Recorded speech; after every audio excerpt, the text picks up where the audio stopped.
તમે વિચાર કરો મિત્રો, આ દેશ કઈ બાજુ જઈ રહ્યો છે કે તમને ખબર પડે કે કઈ બાજુ જઈ રહ્યું છે આ લશ્કર?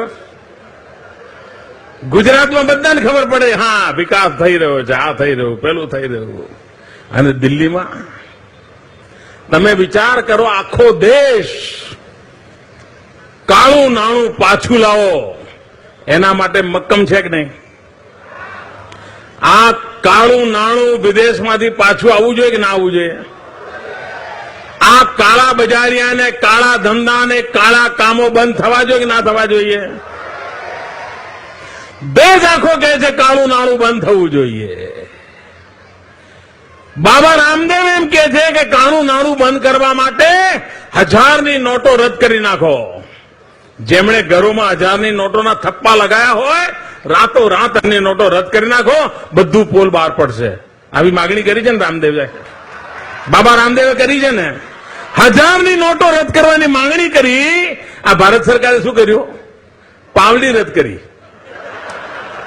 क्या कमाल है साहब, क्या सीन है. देश के છે કે 1000ની નોટ નાબૂદ કરો, પ્રધાનમંત્રી કે જો પાવલી કાઢી.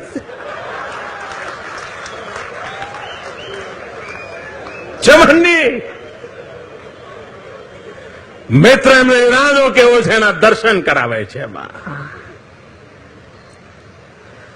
કાળા નાણાંની મુક્તિ થવા માટે 1000ની નોટો જાય એવું દેશ ઈચ્છે, એવું બાબા રામદેવ માંગણી કરે, ત્યારે ભારત સરકારે શરૂઆત ક્યાંથી કરી? પાવલી. બોલો સાહેબ, આ તમારા ઘરમાં 5 પાવલી હશે ભાઈ?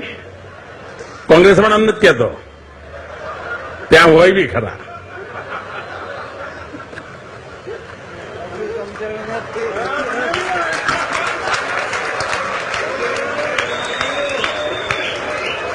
શાબાશ શાબાશ.